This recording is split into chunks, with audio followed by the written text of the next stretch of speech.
Hide your kids, hide your wives, hide your dogs, throw your pets out the building. I don't care. Do something to celebrate this victory. It finally happened, folks. The Chicago Bears have won a game. They have become victorious Thursday night over the Washington Commanders by a score of 40-20, and we're here to talk about it. What is going on? This is your boy George JC on the ATS Report. And yes, we can finally talk about a W with this team. My goodness, sigh of relief for the whole city of Chicago, right? And of course, we're going to get right into the recap of the stats. We got to start with quarterback JF1. JF1 had a game again. We were wondering if last week's numbers were a fluke because this week he went against a real good defense, people. Justin Fields, 15 for 29, 282 yards and 4 touchdowns. You saw him throwing the ball down the field early and often to his best guy, DJ Moore. You want to talk about that 1-2 punch? Not just in the jersey number, but they literally had a 1-2 punch going the whole night. Could not be stopped. You love to see it because now he's taking more chances with the deep ball. He's not throwing these screen passes. They're not going away from what works. This is exactly what we wanted to see at the beginning of the season when we got a DJ Moore in that draft trade. So you love to see it. And of course, DJ Moore's numbers, 8 receptions, 230 yards, and 3 touchdowns. That is insanity. 230 yards. Finally, we see some greatness on the field from our elite receiver. He is wide receiver 1, and he's one of the top 15 receivers for a reason, folks. And you see it on display. You saw it on display Thursday night.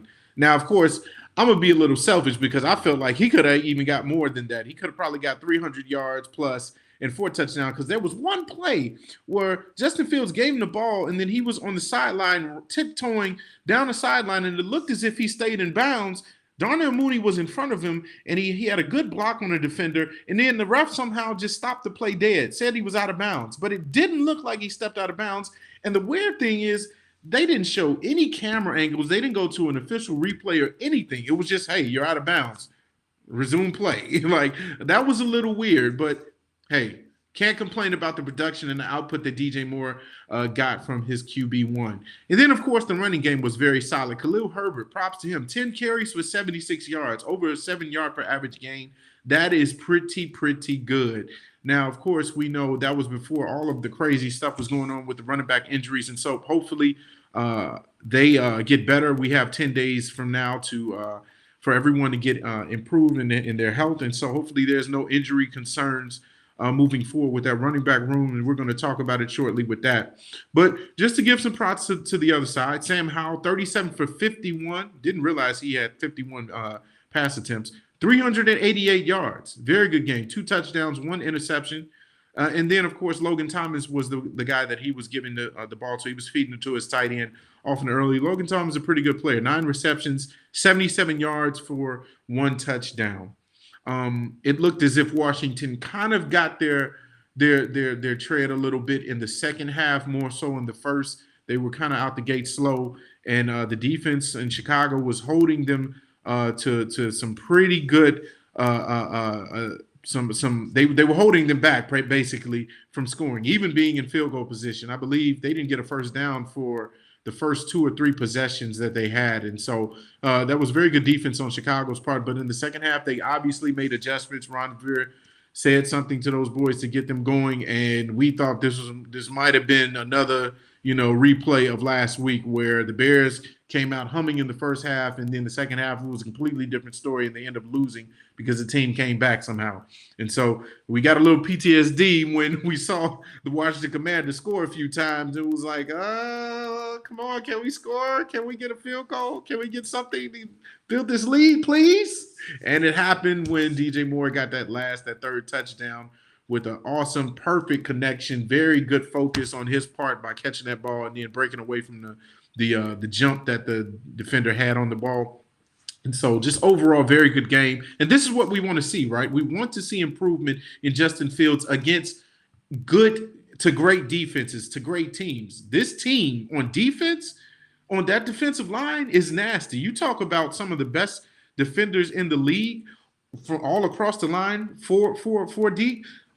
Chase Young, Deron Payne, you got Montez Sweat, and then the other guy, Jonathan Allen. You got four guys that are first rounders on that line, and the offensive line held their own, which is exactly what you wanted, right? You know, our offensive line is still a work in progress. We know that. They're still not one of the best, but they held their own against one of the best defensive lines as a grouping. And so you love to see it. You love to see the improvements, incremental progress from this team. And again, just giving more confidence. Everything always looks better with the W, right? Last week, Justin Fields had an even better game with the stats as far as passing yards, but this time he got the W. Wins always make everything look better, even if you have to make continuous adjustments, right? And so it felt good to hear Justin say how awesome that locker room was when they came in there and had a victory. Just the energy, the vibe was different, and that's how it's supposed to be when you win games. And so hopefully they can build off of this momentum going into the next game. They have a little bit more time off to heal up, and again, going back to that running back room, it was just kind of decimated after a while. Roschon Johnson went down with a concussion in the second quarter. I believe that happened. It didn't happen immediately because I believe it came where it stemmed from when he had a carry and he rammed right, and you know he's not scared of contact. He ran right into a defender. I think it was head-to-head contact, and he got right back up, and I think he had a few more carries before he got out the game, got replaced by Khalil Herbert, and you didn't hear from him again. And then reports were that he came down with a concussion. And so hopefully he'll continue to improve and recover from that. Hopefully he's okay within a week or so. But we'll see if that pans out. And then, of course, Khalil Herbert went down with an injury. I believe it happened on the play where Justin Fields kind of threw the ball short to him. He was wide open in the open field, and he just kind of underthrew the ball. So Khalil Herbert tried to come back forward, and he had like this awkward stance with his body. He kind of twisted his body going to the ground. His leg came under him. And so hopefully he's okay. Hopefully it's nothing too serious because we had Clark Blossomgame in the game for us. And, of course, he's a very good fullback, but he's not a full-time running back. And so we hope those guys get okay for the next game. Overall, again, like I said, this is a successful game. We know we just heard the reports of Chase Claypool being let go. And so was there something to be said about the chemistry that was going on in that locker room? We don't know, but it looked as if the wide receivers were humming this game. Darnell Mooney wasn't involved as much as I would like to see. There were a few errant throws from Justin Fields where Darnell was wide open and he just kind of threw it right out of his window, out of his range for him to catch it. So you want to see that kind of get back to where they were kind of had that cohesiveness, just like him and DJ have, how him and Darnell were a few years ago. You want to see that. And so there's just threats all over the field. I do like the way that they're using Cole Kmet in this offense as well. It looks like he's taking more strides to become a better offensive threat. He's already very good at blocking as a tight end, but we want to see him be a little bit more of an offensive threat as well. And so props to him for a good game and getting in the end zone. Going forward, we're looking to see this grow. Of course, we want to make sure that we're kind of get away from the first 2 weeks and just all the chaos that's been surrounding this team. And so hopefully this is the momentum that can propel them to getting more victories. We have the first 2 picks in the draft. Now, I'm going to be honest with you. If all is right in the world, here's what I would hope. That Justin Fields realizes his potential this year as a passer, and everybody can get past we need to tank and we need to just move on from him and just look to get Caleb Williams or Shedeur Sanders or Marcus May or all of the other quarterback prospects that are in the top of the next draft, and then pair him up with Marvin Harrison Jr. if we have the first 2 picks, right? Well, here's what I hope. Justin Fields balls out like he has the last two weeks with his numbers, and they start to win, and they actually come back a la like a Detroit Lions season last year, and they realize, okay, we can move forward with Justin.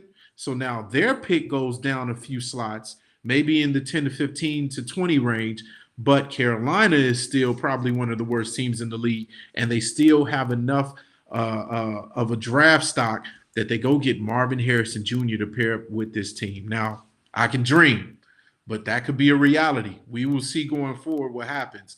But I'm hoping that's how it pans out. Then you get an offensive tackle like a Joe Alt or Fashanu from Penn State with the other pick. We'll see what happens. That's my dream. How do you guys feel about this victory? Very good job by the Bears team for coming out with this W. And do you think that this is going to kind of get them going, get the ball rolling? Is this going to give them the momentum that they need to start putting some W's together, start getting in the win column more often? Or do you think this was a fluke? This is a very good defensive team in Washington, folks. So I don't think this was a fluke at all. You saw the same production he gave even against Miami, against Washington. So props to him and props to his team for their first victory. And how do you guys feel about it? Leave your comments in the section below. And I'll see you guys again on the next ATS report.